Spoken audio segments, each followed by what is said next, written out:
Welcome, welcome, welcome to another edition of Spiritual Awakening with yours truly, Dr. A.G. Green Sr.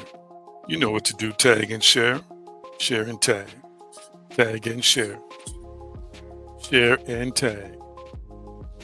Also, let me know if you can see and hear me well. Let me know if you can see and hear me well. Good evening to you as well, our resident therapist, Pastor Jerry Cotton. Good to see you, Miss Charlotte Anderson. Glad to see you on. Let's pray, Almighty. We're thankful for all that you've done, all that you're doing in us, with us, and through us. We just bless you in advance for your goodness, your wonderful and astounding, amazing grace. And we just bless you for all that you are and all that you mean to us. Lead us and guide us. In Yeshua's name, his power, his way, his consciousness, it is so. And so it is. Good evening again, or whatever time of day it is that you're watching me. So glad to see you on tonight. Thank you for letting me know if you can see and hear me well. Let me know if you can see and hear me well. And if there should ever be an issue with the sound or with the optics, please let me know so that I can make adjustments. Thank you so much. Thank you so much. And after you've shared, simply type shared or I shared or whatever you want to in the comments section. So glad to see everyone who's logging in right now.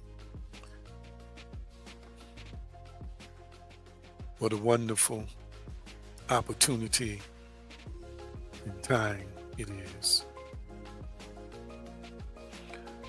I always make it a point to remind you of what the Christos said, what Yeshua said, I can. The text, I should say, says, I can do all things through Christ, through the Christos, who strengthens me. We're dealing with sometimes circumstances that appear to be unmatched, but yet we must have the faith to know that I can. I want you to type it in the comment section, and I want you to speak it out loud.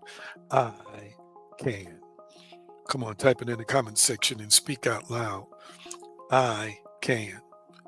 Come on, type it in the comment section and speak out loud. I can. That's it. I can. I can stand firm in the power of I am. I can stand despite how heavy or how hard the wind may be blowing. I can. I can manifest more. I can give more love, and I can receive more love. Come on, type in the comments section. I can. That's it. Thank you so much. I can, and I have a partner in the Christos and the Christ who enables me, who strengthens me, who empowers me, that I can. I also like to remind you that you are the offspring of a dynamic, powerful, ubiquitous creator. You are not powerless, you are powerful. I want to encourage you right now to own that power by typing in the comment section, I am powerful. Come on, type it in the comment section. I am powerful. I am powerful. Come on, type it in the comment section. I am powerful.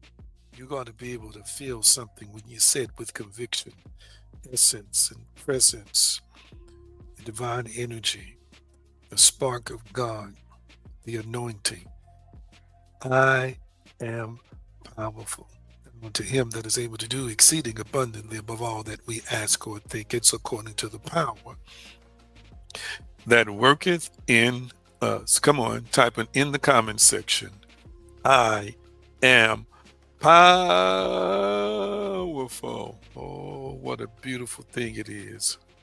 What a wonderful thing it is to own the power, to embrace the power, to know the power, to be the power.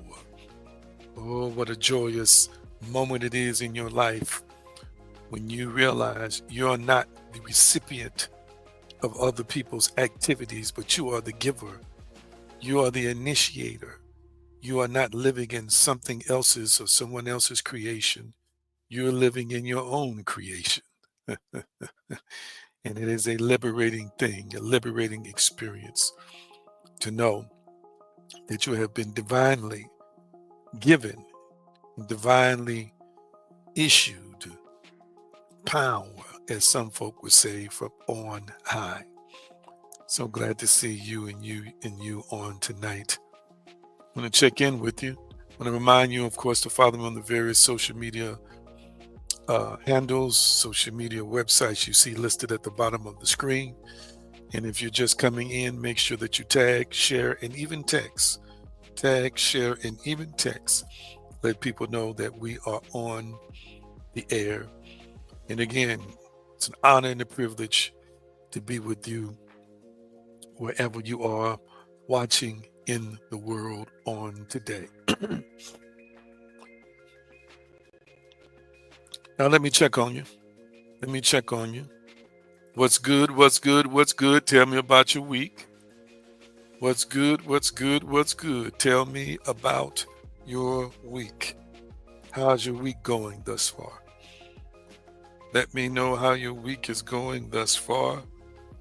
I have a keen interest in knowing how your week is going thus far. Talk back to me. How you feeling? This is a subjective thing. Whatever you say about your own life is whatever you say about your own life. So how's your week been going thus far? Talk back to me. Let's see. Hillary says, man, I'm having a great, wonderful, powerful week. Wonderful, wonderful, wonderful. And resident therapist says, I'm doing well. The week has been peaceful and productive. That's good. That's good. Remember, whatever you share is what you share. There's no judgment here. Just checking to see how your week has been going thus far. And it sounds like many have gotten off to a good start. And for those who may feel delayed or may feel some kind of, I don't know, limitations, hindrances, maybe you feel like it's not going as well as you desire. It is midweek. You've got a few days left to turn it around. So again, I thank you all for sharing with me how your week has been going thus far. Wonderful. Now I'm getting ready to get into some teaching on tonight. I am powering through myself. Had a long day. My voice may sound kind of weak, but I'm good. Good to go, as they say. I'm going to pick up where I left off last week, doing some teaching. Let's see the text we were looking at. I think we were in Philippians 3:13. So I want my assistants to put that text up on the screen for us. And actually, we're going to go back to, I think that is James 1 and 8 as well. James 1 and 8 as well. Again, thank you. Thank you, thank you, thank you for tuning in tonight. I want to pick up and add some commentary to what I've already started in terms of my discussion. And so we're going to look at Philippians 3:13. It was one of our thematic texts. And then we're going to go back to James 1 and 8. I know I don't want to say I went off the rails, but I kind of stepped into a tangent when I got there. I want to revisit there and introduce some more information for your consideration on tonight.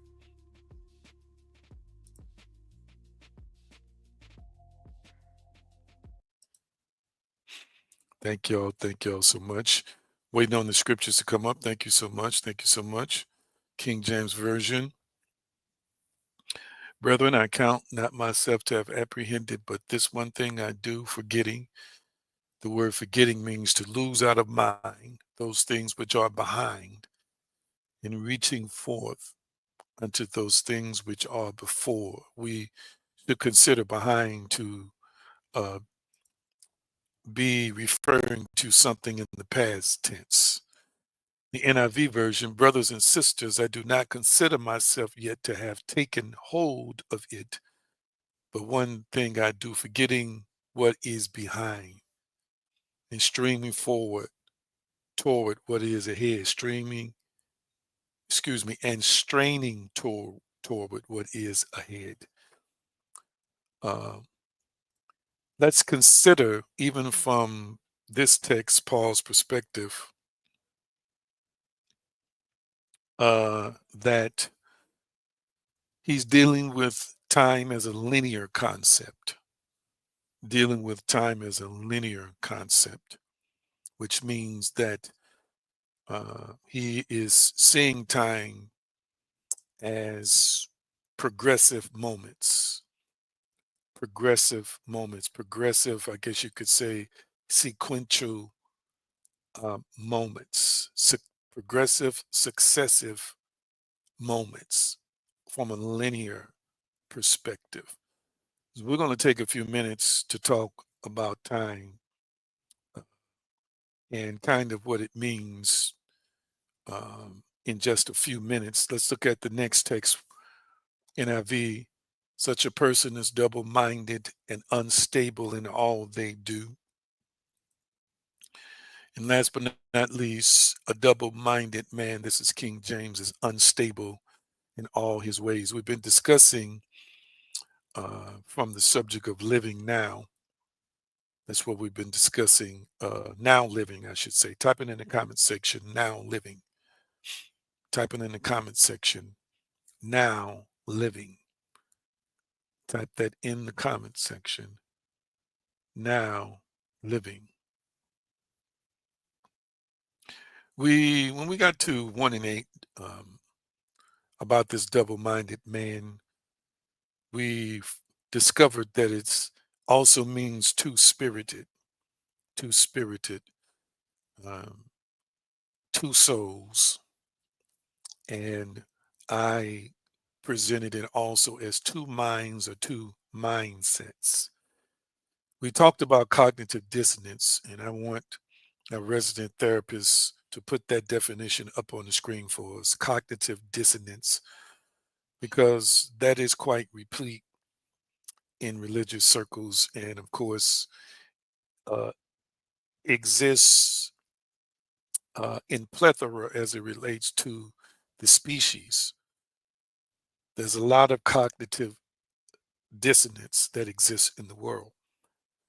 And what I would say to you right now is that if there are two spirits, that's one of the literal definitions that I broke down to you last week, or two minds, like two souls uh, operating within one physical construct. And again, there might be people listening who say, okay, it can't be that deep. Obvious, yes, it is that deep. And I think that there's enough empirical data in not just science, but in psychology, who sees a lot of people who operate with splintered, fractured minds.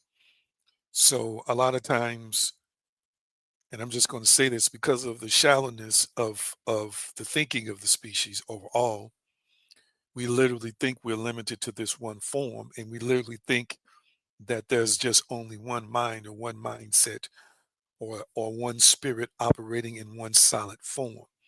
When I personally believe, not just from the quantity of data that has been accumulated through the psychology field as well as fields of science, uh, but I've also witnessed experientially how people can have fractured minds to the extent that they've been splintered or they have been divided into more than two minds, where it appears that at any given moment you're talking to a different person.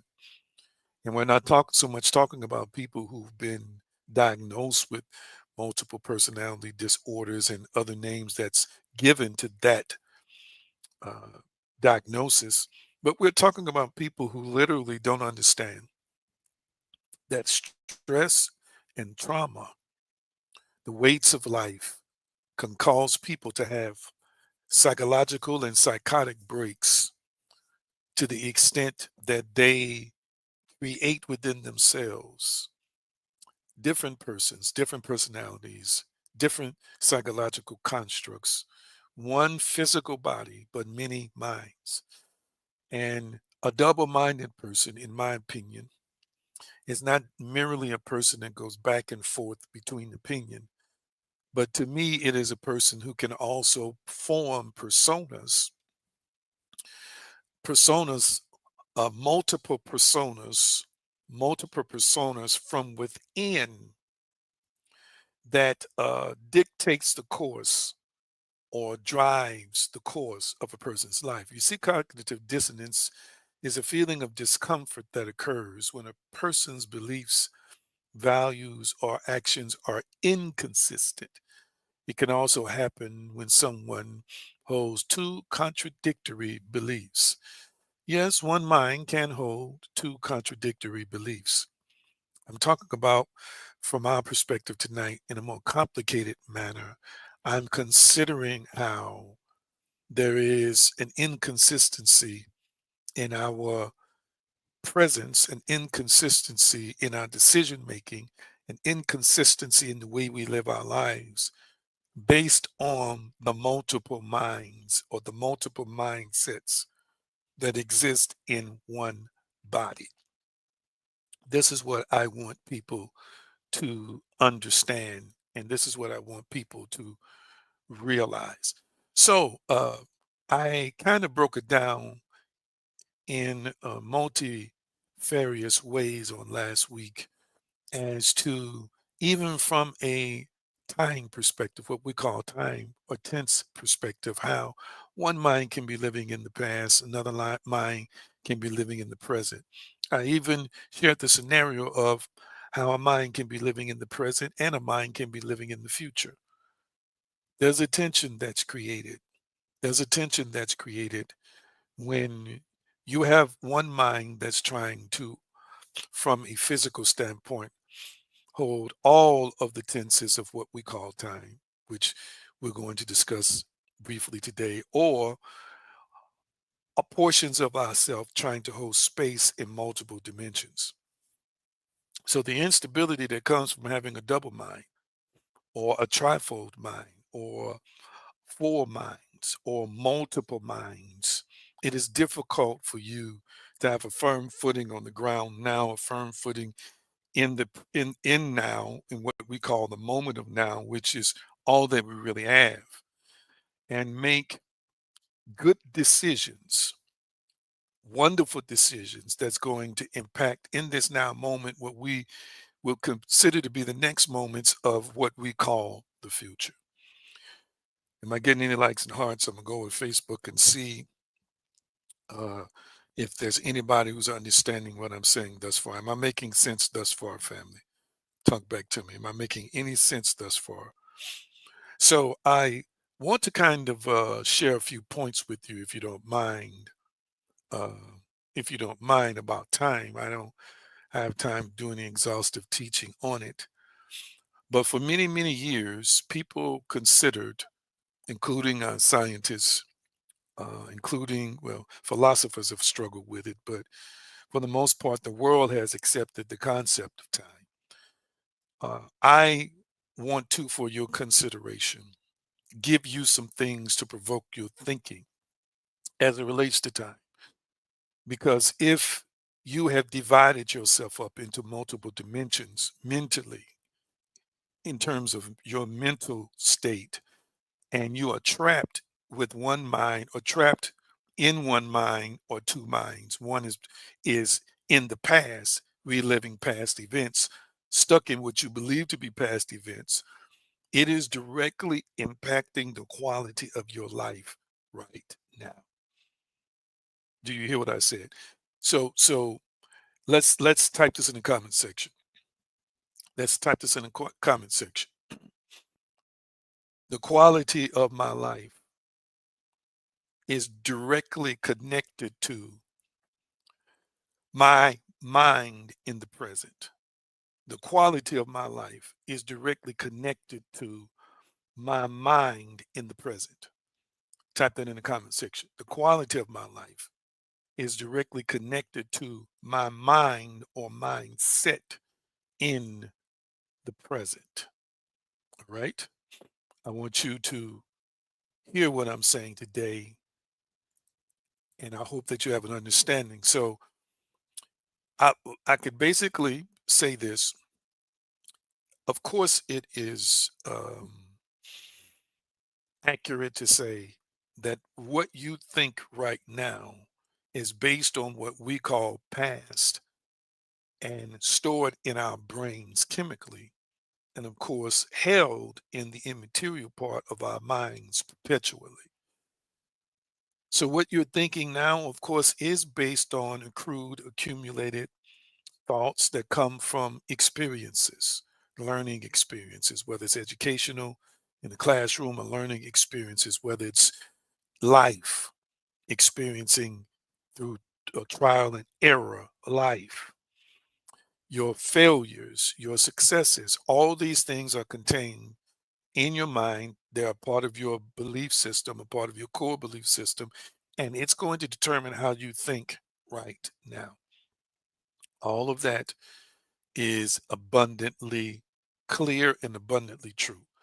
But what I want you to begin to understand is that if you keep holding space in the past mentally, and it's negative emotions, it's negative thinking, it is confused thinking, it is perplexed thinking, it is stupefied thinking, then in this particular moment, you're going to be cloudy and confused because you have not resolved things in your heart that are affecting you in what we call the past and the now moment.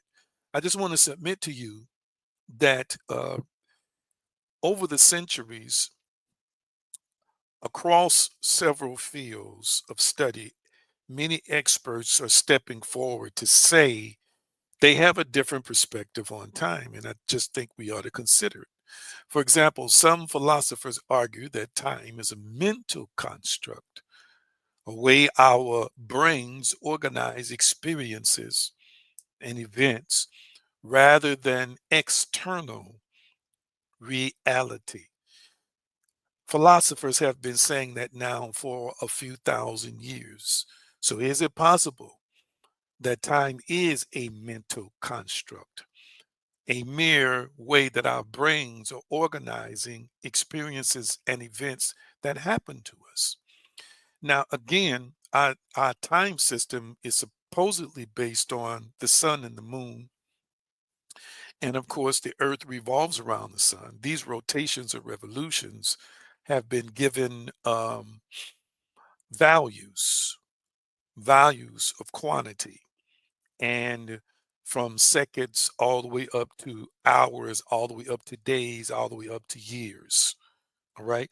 So again, we understand that that is a contrivance, a creation of the species, something we created. But we recognize from many spiritual texts, even scripture, that spiritual beings don't live according to time. They don't live according to what we consider to be time. There's another view. This view suggests that our perception of time and the sense of its flow is subjective and might be an illusion. And in time, we will, it's no pun intended, delve a little deeper into some of these theories. The theory of relativity, a function of Einstein's genius, says uh, posits that time is relative, meaning that time can pass at different rates depending on an observer's frame of reference. Very interesting. Do you see the consistent thread running through all of these definitions in terms of subjectivity? Quantum mechanics says some physicists and researchers suggest that time might not be a fundamental aspect of reality, but rather an emergent property of quantum entanglement of the expansion of space time. I know that sounds complicated, but what they're basically saying is that time itself is not a fundamental property of matter or the universe. So if it's not a fundamental property of matter or the universe, it means that it is something that has been conceptualized within us. Excuse me, I'm a little tired tonight. Conceptualized, that's the word, within us, because it has not been found as a fundamental uh, uh, thing that can be measured or quantified in the universe. So, if you're listening to me real clearly, it is stating to us that although we have a system that has been created by man, I don't even believe it's a divinely created system anymore. I believe even what you read in scripture are interpretations of what people think God or the divine is prescribing, and have through anthropological intellectual interpretations trying to capture and understand events and relates them to a system of time that they created. So I'm going to ask you the question. I'm going to ask you the question. Uh, is what you experience and what you call the past, is it possible that it's no longer real except you give it life?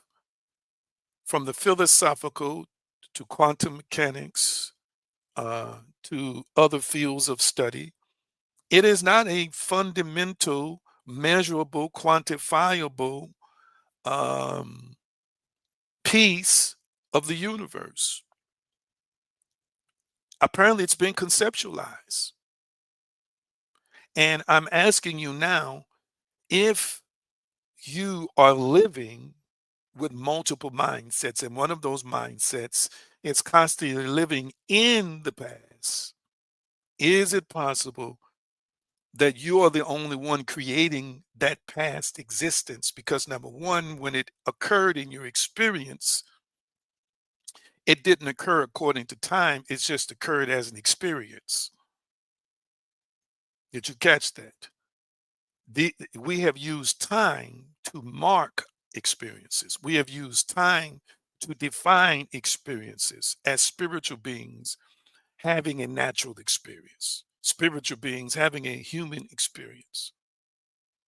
So when you are referring to the past, when you are referring to something that happened in time, if there is really no such thing as time, then there's not a time when it really happened. It's just an experience. Do you remember that time? It's possible that you're remembering a time that didn't even exist because time is a conceptual framework of us, a conceptual framework of the individual. Like Einstein talked about the observers observing through experience the passing of time. It's relative to the individual, or is subjective to the individual that is observing these momentary details of their lives.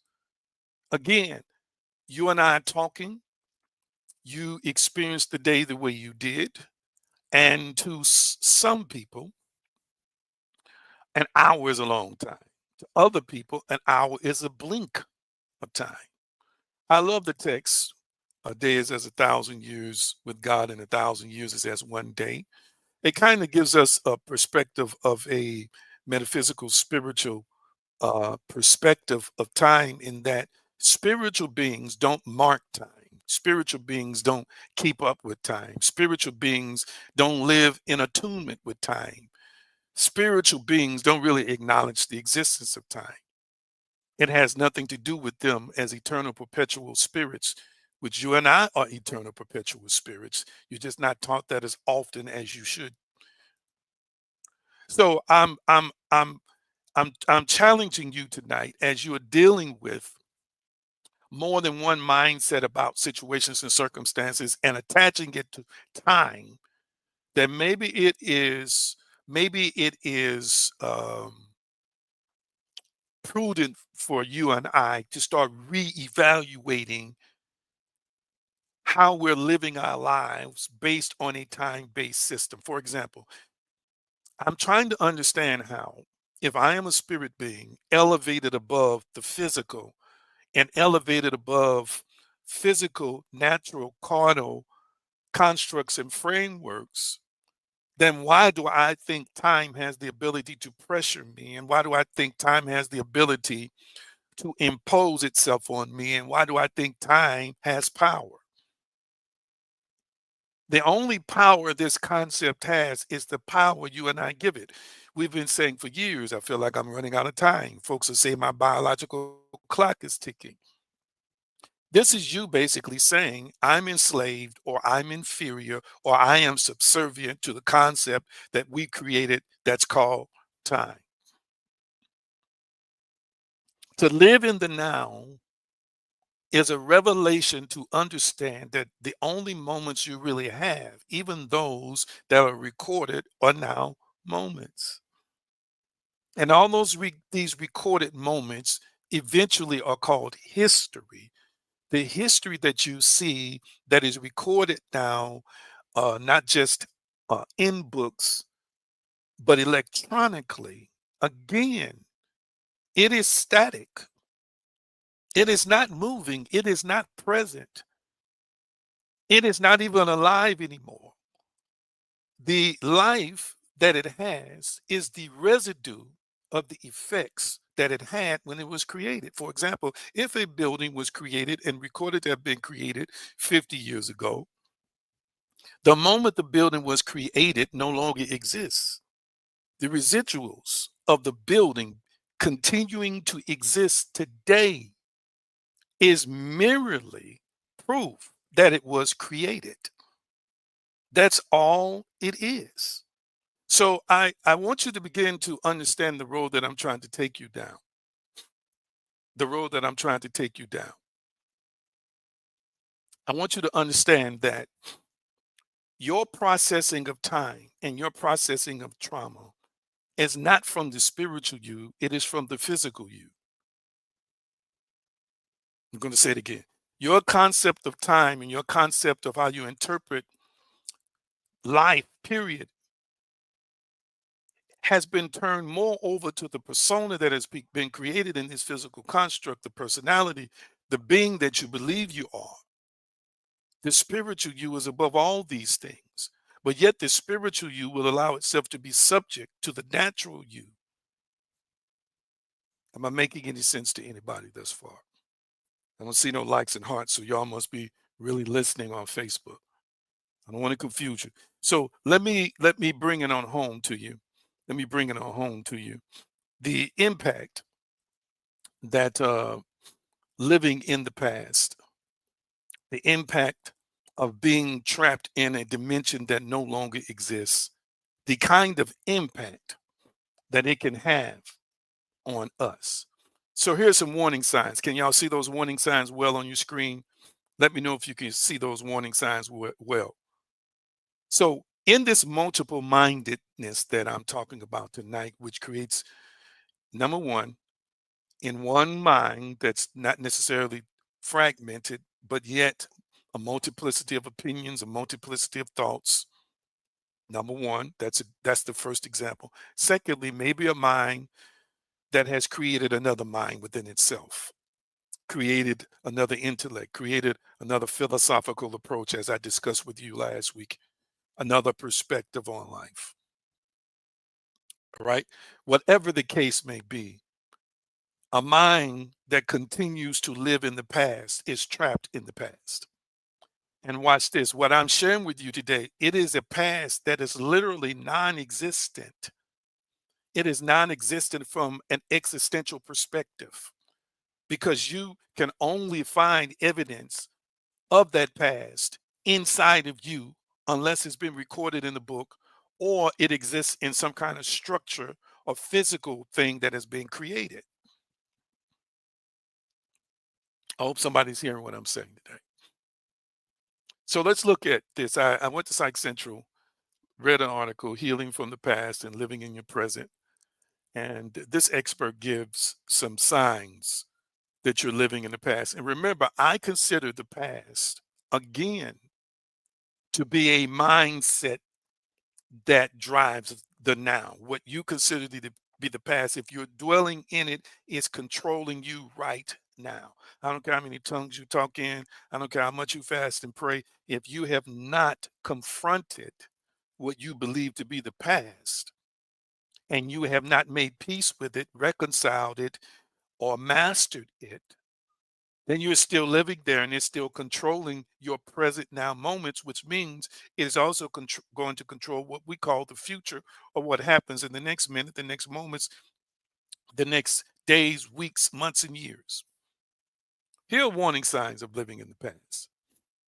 Conversations seem to revert back to certain times, certain people, or certain circumstances. That's happened to me. Let's be honest. If any of these things have ever happened to you, just say yes. If not, just say no. Warning signs of living in the past. The next, you are attracted to or attract the same type of people that cause you pain. This typically happens to us over and over again. And I say this to give you a tidbit of information. As you are praying and as you are evolving in your healing journey, you're going to start manifesting the kind of people that are either where you pray to be or where you are in the moment of life, where you pray or desire or aspire to be, or where you are headed, or where you are, excuse me, in that moment. This is why it's not good for many people to date and they're not healed. You're going to attract, you're going to magnetize yourself and attract people into your life somehow, some way that's going to uh, have some of the same challenges, issues, and traumas that you got. Mhm. This is why we keep attracting the same type of people who cause us the same type of pain. So when you start breaking that cycle is when you start realizing that I am not just people, but places, circumstances, situations, success. That means something is shifting in you that's helping you to attract a higher quality or a higher level of being, a higher level of living. Are you hearing what I'm saying? And understand this pain and trauma is not exclusive to one demographic. There are many millionaires who have it.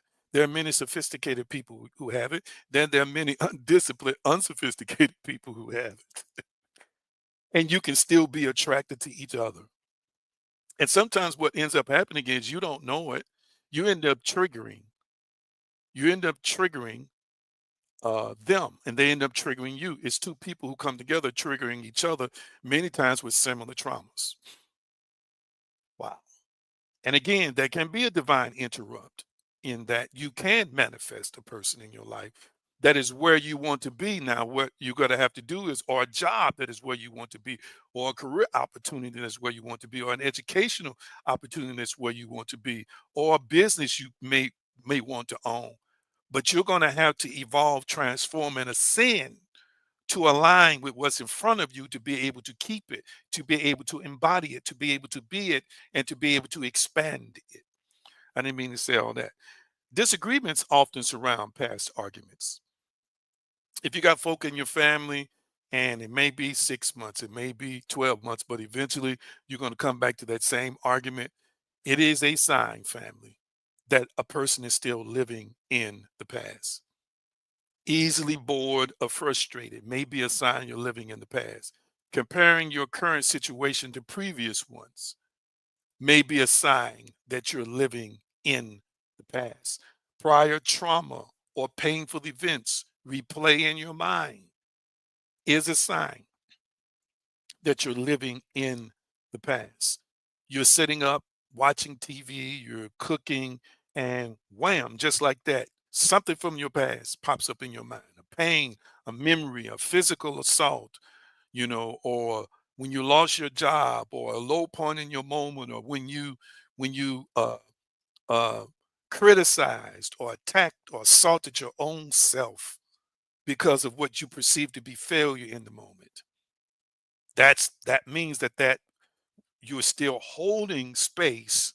You're still holding space. Watch this, for an event that happened by our assessment in terms of years, 10 years ago, 5 years ago, 3 years ago, 4 years ago. Again, the experience is not in front of you now. That means the experience only lives inside you. That means the experience is real to you and revived by you every time you give it cognitive energy. Self-sabotaging behavior. Okay, let's go and get this over with, because I know you're going to do this and I know you're going to do that. And I know this is getting ready to happen. And that's getting ready to happen. I've seen people sabotage good relationships because it was so good. They just expected something was going to happen. And they decided, I'll just go on and end it now because it's going to end anyway. Or this job is too good to be true. This opportunity is too good to be true. The way I'm looking right now and the way I'm feeling right now, watch this. I'm healthy. I'm taking care of myself. Yeah, it's only going to last for a short time. I'll be back to that same self defeating behavior in, 3 or 6 months. So I might as well just go on and stop trying right now. Self sabotaging behavior. Emotional triggers that cause you to think about people or situations from the past. These are warning signs. These are warning signs. Again, this is a mind that's trapped in what we call past time. Again, remember, I presented evidence to you, the quantification of experiences, moments, and events that really don't have any fundamental definitive proof that time even really exists, but we've given credence, faith, and belief to it. So we attach events to a certain time and place. And I'm saying to you, in essence, these are clues right now that you've got more than one mindset or more than one belief operating inside of you that is hindering and limiting you from progressing and moving forward in the present. You're out on a date as a woman with a man sitting across the table. He's looking into your eyes. He's done everything you prayed for a man to do for you, but you're expecting something eventually. You're expected. You people around you. Watch this. This is another thing. Sometimes we're associated with people. Birds of a feather flock together who've had similar experiences to us. They can't even be encouraging to you in the moment to say, maybe this is the one. He's acting different. Oh, he seems better. No, they're saying, child, I tell you what, this is what I know from my experience. Watch, it's going to happen. And I want you to understand that as a creator family, this is a powerful dynamic, and I've shared this with you before. You have the ability to put something there that's not there. You have the ability to manifest an outcome that was not there before, but according to your faith, so be it unto you, even in this sense. That's why you have to be careful with what you're looking for. And that's why many people find eventually what they're looking for. They don't realize they put it there. You invoke something in the person, you invoke something in the circumstance, you invoke something in the situation that manifested a self fulfilling prophecy. You called it when it wasn't there before into existence now. Emotional triggers that cause you to think about people or situations from the past. Relationships are used to fill a void or to prevent being alone with your thoughts. I've learned this. You've got to become comfortable with your thoughts. I want you to type it in the comment section. I must learn how to become comfortable with my thoughts. Type that in the comment section. Remember, an expert wrote this article. We're just reading from the expert's notes. Type this. I must learn to become comfortable with my thoughts. Type that in the comment section. I must learn to become comfortable with my thoughts. I'm waiting for it to come up in the comment section. I must learn how to become comfortable with my thoughts. I wish I had more time to talk about this. And I've had many elevations in my life, gradations of elevation and progress, incremental elevation in my personal life. And one of the profound truths that has liberated me is to be able to acknowledge that I'm having a thought that might not be a good thought, to be able to acknowledge I'm feeling an emotion that I don't want to feel in the moment, and to be able to acknowledge that what I'm thinking and feeling right now, it may not be the best thing to be thinking and feeling. And instead of denying it or trying to shut it down, being willing to just own it. This is how I feel right now. This is what I'm thinking right now. Not that you need to accept it, but what happens many times is we know we shouldn't be thinking it. We're discouraged because we're thinking it, and we attack ourselves because we're thinking it. Did you catch that? We'll get down on our, why am I thinking like this? I ought to be better than this. And, oh God, I'm just tired. This is, I thought I was over this, and here I go again and again and again, and I'm just this, and I'm just that, and I'm just the other. No, it's a thought, and it's not yours until you persist in giving it attention. Oh my God, I feel like running here. Huh? Yeah, learn how to become comfortable with it. And let me break this down for you. Can I say this? This is a transparent group. Y'all know where y'all at. You're Spiritual Awakening with yours truly, Dr. A.G. Green. We, we we're not just talking about uh, uh, one category. Some of y'all are having thoughts about being with people, multiple people. Some of y'all are having thoughts about drugs. Some of y'all are having thoughts about hurting people. Some of y'all are having thoughts about revenge. Come on now. It's not truly in alignment with your identity, but you're having thoughts. And now, and within the framework of those thoughts, you're beating yourself up because you're having the thoughts. Yes, there's parts of you that's curious. There's parts of you that's lustful. There's parts of you that's desirous. There's parts of you that wants to try and experiment new things with new things. Come on here, somebody. There's a part of you that wants to be high and drunk. Some of y'all, not everybody. Y'all quiet on me. I'm pulling up to where you live. And because you have what's called a temptation, you start rebuking the devil and angry at yourself and putting yourself down and all of that. No, you have to understand that you should be the observer of the thoughts. The thought is not yours until you accept it.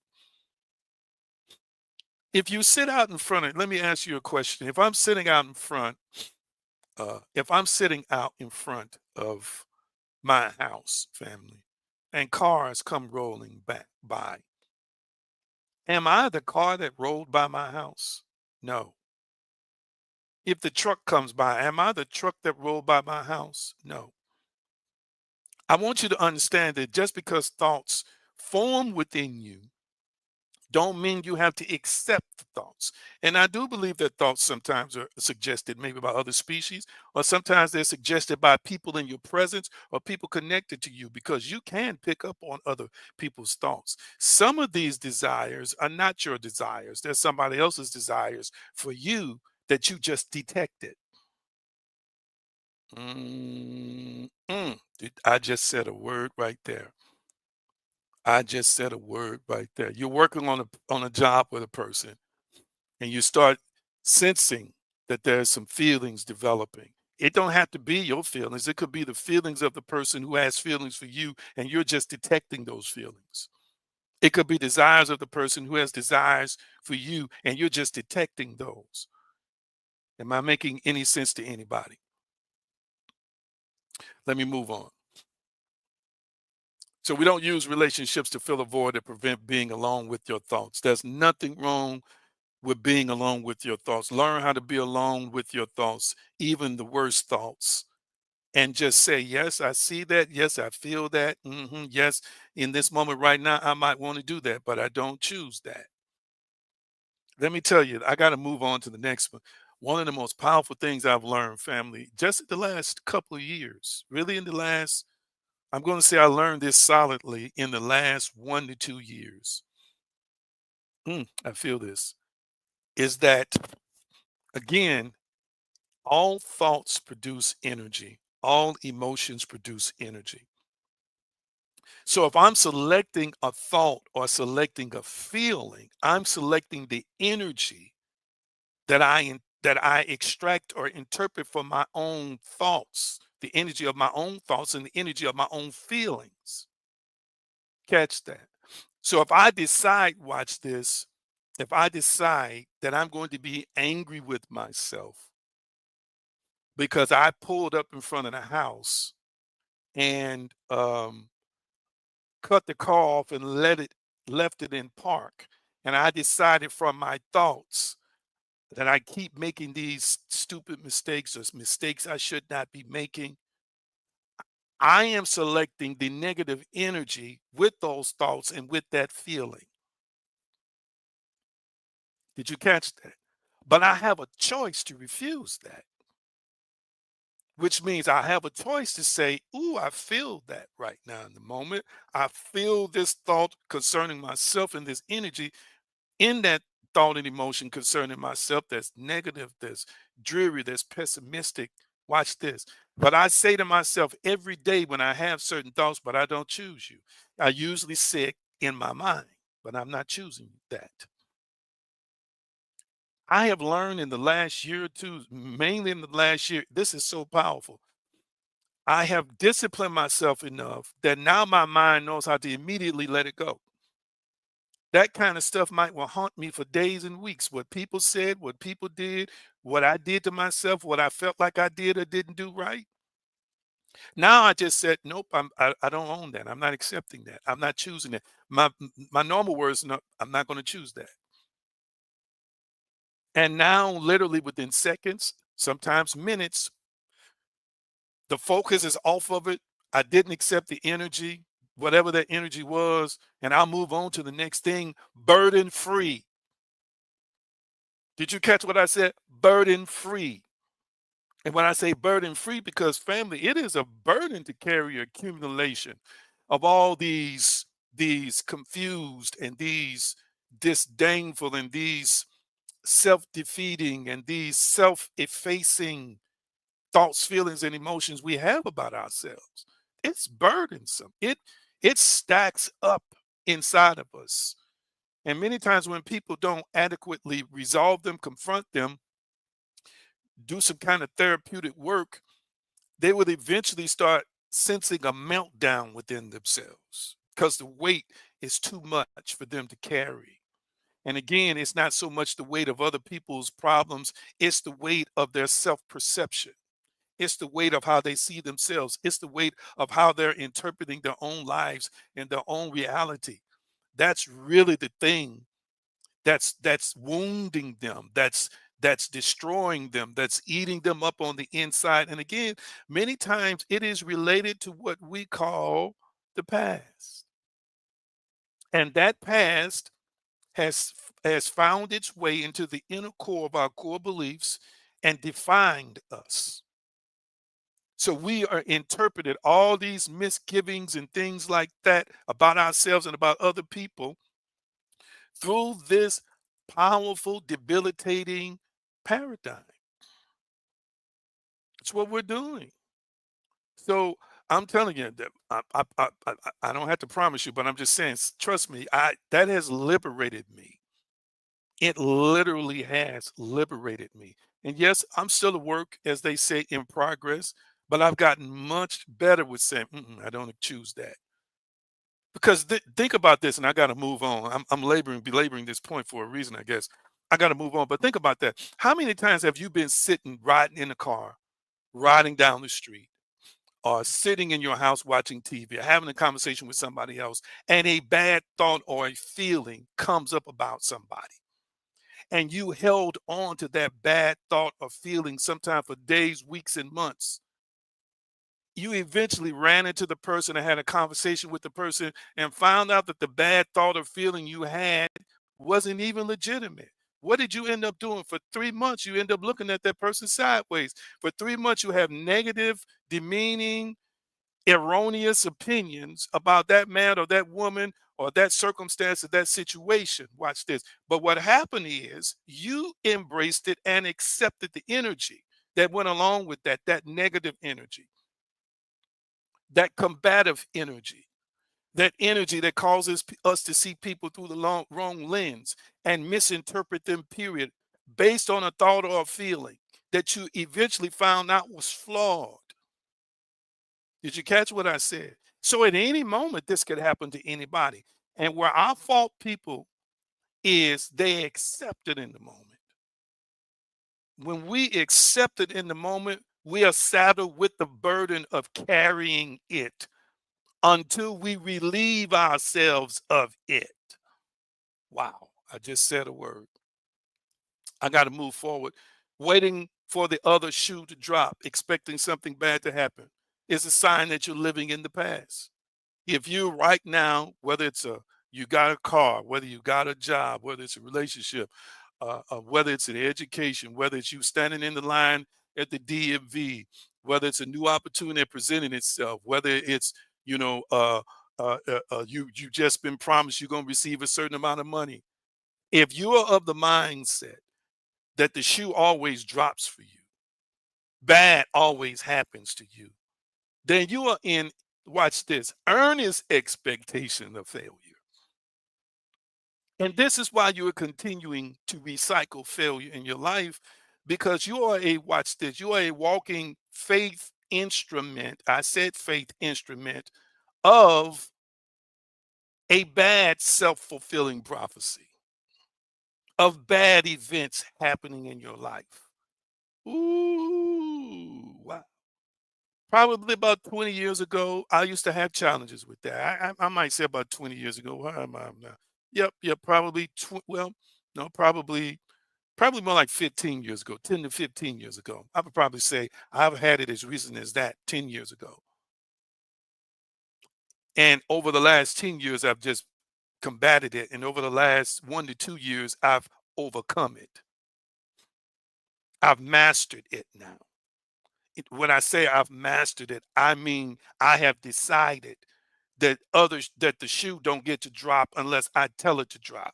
The shoe don't get to drop unless I give permission for it to drop. I need you to hear what I'm saying. That death and life is in the power of my tongue. As I'm thinking in my heart, I am that. So is he. Did you catch me? I want you to understand. But if you're anticipating the worst, don't be surprised when the worst show up. Matter of fact, when the worst happens and people are standing on the sideline who might not know your situation, and they're saying to you, how can it be that that happened to you?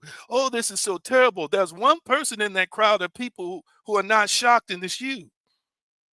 You know why you're not shocked? Because this is what you expected to happen. This is what you feared would happen. This is what you fear daily and weekly will happen. Ooh, I felt that go all the way through me, family. I'm running out of time. Can I cover a couple more things before I close out tonight? You want me to finish this list tonight? Let me see what's on the next page. Let me see. Can I go a little bit further? Let's see. You're waiting for the other shoe to drop. Feeling your sign that you're living in the now. Thank you, Sunlight. I've got permission from Sunlight, I should say. Feeling anxious, acting impulsively could be a sign that you're living in the past. This, watch this, unbridled impulsivity, this unbridled anxiety. And people can't define it. I don't know what's wrong with me. I don't know what's wrong with me. Okay, watch this. Sometimes people experience this when something good happens or something good has been happening over a sustained period of time. They get anxious, they get fidgety. Could it be that the accumulation and the retention of bad memories, of disfavorable circumstances, of frustrations and disappointments in your past is informing you on a subconscious level that there's about to be something that's going to shake up your good day, something that's getting ready to mess up the good flow you've been having in life. Come on now, catch what I'm saying today. It could be a sign that you are living in the past. There are some people who struggle all their life and they're uncomfortable with success. I talk about love. There are some people who've struggled with being unloved for so long. Do you know they're uncomfortable with real, genuine love shows up? Did y'all catch what I just said? I'm going to say it again. Let me give you a different illustration. There are some men who have experienced so many difficult relationships with women until when a good one, a great one shows up, they get anxious and nervous, questioning if it's real, questioning if it's genuine. They're uncomfortable and anxious. Sometimes they don't know why they're anxious. Part of the reason they're anxious is because their subconscious is trying to work out a battle in their minds as if this is really genuine and authentic. That part of them is still living with that person who cheated on them, that person who spent everything, that person who never had their back and supported them, that person who never lifted them up and appreciated them. Wow. And when good or great comes along, they're nervous about it. I got to move on to the next one. I only got a couple more to go. Thank y'all for hanging in there with me and give me a few more minutes. A sign that you're living in the past is experiencing regret over impulsive choices. Ooh, come on now, let's be free tonight. Type it in the comment section. Let's get free. Let's get freer. That's better. Let's get free, or let's be freer. I'm sorry. Type that. Let's be freer. That's better English. Let's be freer. Let's be freer. Some folk are still angry at the decision they made when they were 16 years old. If you're still lamenting a decision you made when you were 16, if you're still lamenting a decision you made 5 years ago, trust me, I am a person. I'm talking to you from experience, family. I am. I'm not bragging, but I'm quite the thinker. And when certain things used to get in my psychological that wheel, that psychological wheel or the rotation in my mind, rotation of my thoughts. Listen, I would chew on it for years, literally years. That one mistake, that one time I did this, that, or the other, that decision I made. that money I spent over here, or that time I gave to this person I shouldn't have gave. And then some of y'all you're still grieving over a relationship that's been over. Yes, it was something that happened, it's a mistake, but you got to forgive yourself to help heal yourself so you can move forward. But if you're still regretting in the choices you made, watch this, when you were less mature, less healed, and less experienced. And I'm going to say this to you. I'm going to say this to you. I'm going to bring it in perspective. Do you expect a 10-year-old? Do you expect, let me change that. Do you expect a 20-year-old to have the maturity of a 30-year-old? Do you expect an 18-year-old to have the maturity of a 28-year-old person? Come on with me now, family. I'm almost done. No, you don't. You know why? Because you know they lack a certain level of maturity, a certain level of knowledge, a certain level of wisdom.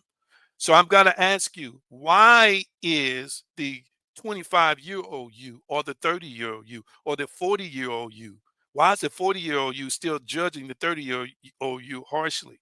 Why is the 29-year-old you still judging the 19 or 20-year-old you harshly? Why? Watch this. It is possible to quantum leap, to grow in leaps and bounds. You might only be 4 years older chronologically, but you've grown experientially in maturity and spiritually in leaps and bounds. The you that's 4 years later is not to even be compared to the you that's 4 years prior to that. So why are you still beating yourself up over that decision when you would give another person grace? I want you to type it in the comment section. Why do people have such a hard time giving themselves grace? I got two more. Type it in the comment section as a question. Why do people have such a hard time giving themselves grace? Wow. I have been that person. I still struggle to this day at times with giving my own self grace. But why? I might talk to 200 people in the course of the year privately and give them all grace, but don't want to give myself no grace. Y'all know I'm telling the truth up in here. All right. The last two, all or nothing thinking. Oh, let me switch the page. Did I switch the page? I'm there. All or nothing thinking about people or new experiences. I really should have picked this up next week. Let me finish. You know what an all or nothing thinking is? On and off thinking. On and off. If it's on, it's on. Watch this. If it's off, it's completely off. What? So watch this. If it's bad, watch this. It's all the way bad. And you invest all your emotions in the bad stuff in your life, or the bad stuff that you've been battling with on the inside. It's all, a lot of energy is devoted to that. It's like there is no gray area. Are you hearing what I'm saying? It's like people can't change. It's like people can't reform. It's like people can't do better. Hear what I'm saying today. It's like you can't change. It's like you can't do better. Listen to this. It's like if you don't have it all together right now, then you ain't nothing. What? We're all being transformed by the renewing of our minds. Transformation is a process. Just because you are not who you want to be in this moment doesn't mean you're on anything. That's a sign you're living in the past. You judge. I have judged myself so harshly in moments as if everything that I had been good or done well prior to that moment was useless, because in this moment I made this misstep or this poor decision or this bad investment, and now I ain't nothing. And sometimes we see people like that. This is the problem I have with the church. Leadership can be patient with folk all their life. We done seen them do everything under the sun. But as soon as a leader runs into trouble, that leader don't get no grace, because it's all or nothing. And in this moment, they did something that was against what they believed was right to do, or they said God said was right to do. Now you want to discard them like trash. They ain't nothing now to you. It's a sign again. You have grown or maladapted to a place where you cut people on or cut people off, including yourself, family. Watch this. You messed up a chicken dinner in the kitchen. You've cooked 100 chicken dinners before. You've cooked, watch this, 200 successful dinners before. You mess up this dinner. I'm just tired. I just can't cook. I just can't never get it right. That's all or nothing thinking. You've totally discredited the you that has had previous successful experiences, successful outings, successful cooking events, successful cooking occasions, thrown it out the window. And we do that with ourselves again, and we do that with people. Last but not least, I don't see no likes and hearts. Y'all must be really listening. Is this good? It must be good to you. Last but not least, avoidance of new people or new experiences. This is a sign that you're living in the past. You are afraid of something new at times. Wow. You it could be, I don't want to try this because I don't want to look silly and I don't want to look stupid, because you have in your mind a complex about not looking your best, about not being your best, or you've been taunted, you may have been teased, you may have been verbally abused, and it developed a self-esteem, self-concept issue in you. So you're shy when it comes to meeting new people. You're thinking about how you look. Watch this. And yet some of y'all are thinking more about what other people are thinking about you than what you're thinking about yourself. And let me share something with you. You get to determine how other people think about you. But on many occasions, it's us interpreting from people's movements, from their gestures, from their facial expressions, from their conversations with other people, again, based on our core beliefs about ourselves as being tiny, small, and insignificant. So we think other people think we're tiny, small, and insignificant, not intelligent, don't mean nothing. So this is why many times folks avoid trying to connect with new people or trying to have new experiences.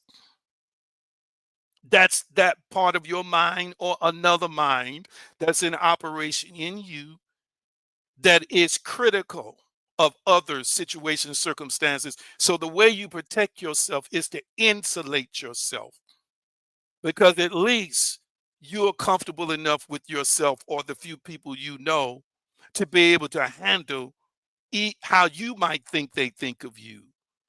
But because you are obsessed, you are obsessed with faults and downfalls. You are obsessed with failure and you have defined yourself as such. And so if you think anybody might perceive you like that, again, this is from your past, you will avoid hanging out and spending time with people whom you think might not see you the way that you really want to be seen. A sign that you've elevated, a sign that you start mastering and uh, collapsing your past is when you can have a sensitivity to how people feel about you, but not let it control you or run you. Not let it interfere with your intellectual processing, not let it interfere with your thoughts, feelings, and emotions. You know why? Because you will have then appropriately dealt with those aspects of your thinking to say or arrive to a place that you're comfortable with being you, even if people don't appreciate you. You're comfortable with owning your own value. But the problem is when we are not comfortable with assessing our own value, and when we question our own value, then we tend to think because we question it, other people are going to question it. It's one thing for me to question it, but it makes me feel worse when somebody else questions it. Lord have mercy on my soul. I got to stop here. I got to stop here. Thank y'all for letting me go a little bit over time. I'm going to give you some tips as to how to overcome this. It's coming. I'm just building the case, building the case. I'm going to eventually show you a few ways as to how you can master and conquer this so that you can start living now. How y'all doing? How you feeling? Talk back to me. Tell me how you feeling. Tell me how you feeling in the moment. And I make it make sense to you. And I make it make sense to you. Talk to me. You want to give a donation, the opportunity, use those giving opportunities on the screen, $sign. Go to Linktree and find all the other ways you can donate as well. Did this message resonate with you? Did it resonate with you? Did it make sense to you? If I ruffled some feathers, it was not my intention. I'm just in the flow of what the Spirit is saying and channeling through me. That's all I'm trying to do. But we're in moments where we're starting to challenge and access parts of ourselves that have created a certain kind of bondage in us. It is time for liberation. You are here to be liberated. You are here to change. You are here to grow. You are here to expand. You are here to achieve. You are here to ascend. You are here to grasp the best version of yourself. You are here to know God in a way you've never ever known or experienced before.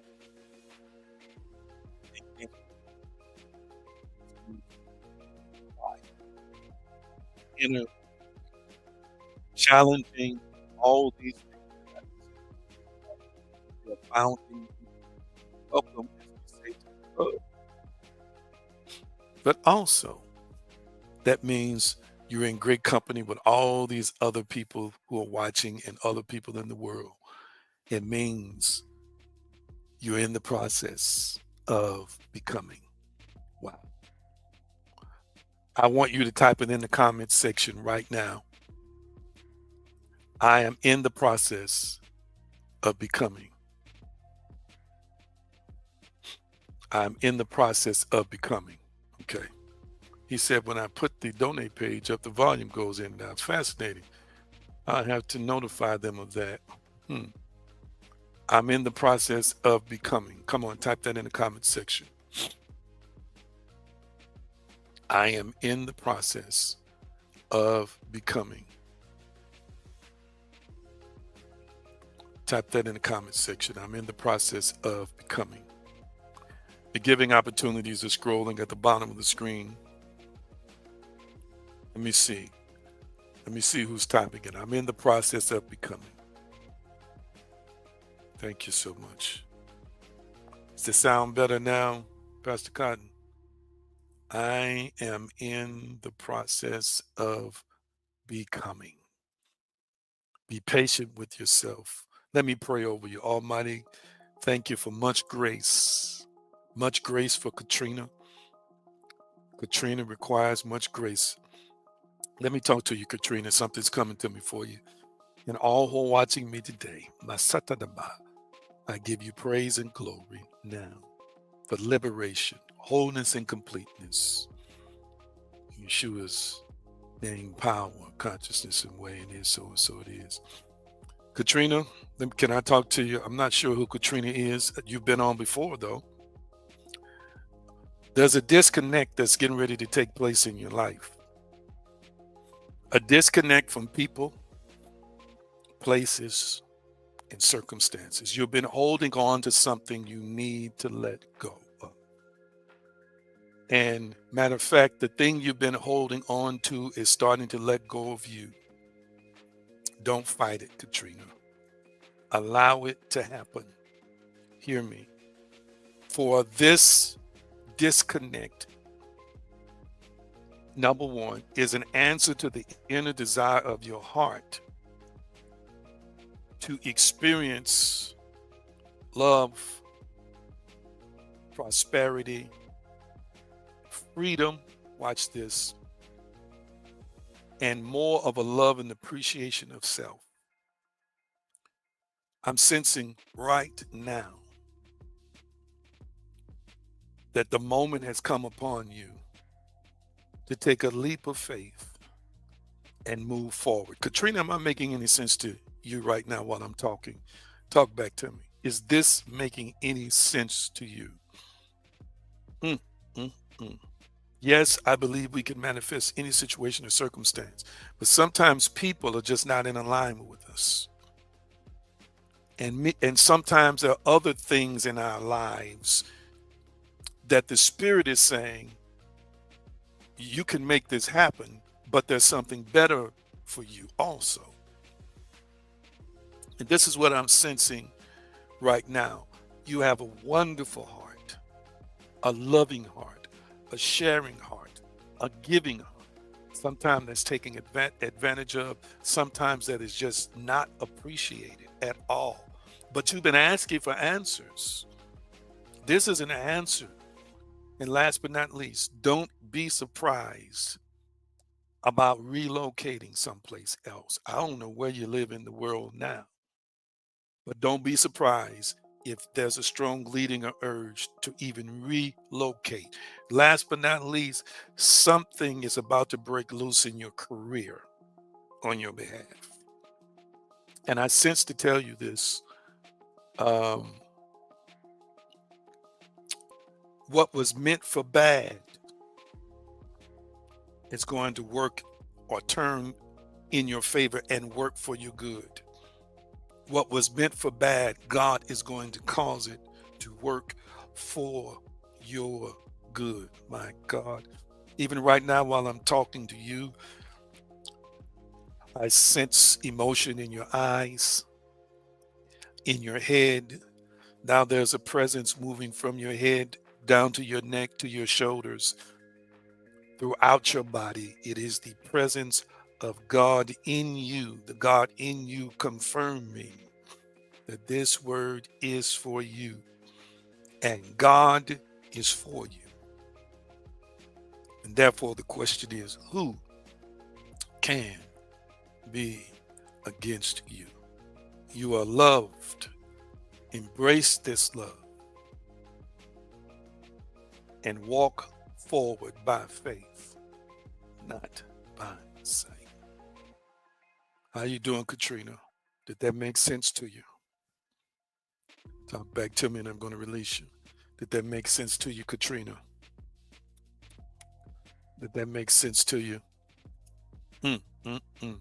When you forgot anything I said, this video will be up for a while. Just go back to the end here and listen to this. How am I doing so far, Katrina? Talk back to me. It made sense to you? Thank you. Was it accurate for you? Did you feel the word when it was spoken? I want to hear from you real quickly. Did you feel the word when it was spoken? I just want to know that it's accurate. My God, my God. You were in the hospital. Look at that. Mm, mm, mm. Okay. Okay. Something is shifting. Okay, last week you were in the hospital. Healing and wholeness, spirit, soul, and body, relationships, family, career, and major decisions. It is so, and so it is. All right, family. Love y'all so dearly. And release you with the shalom blessing.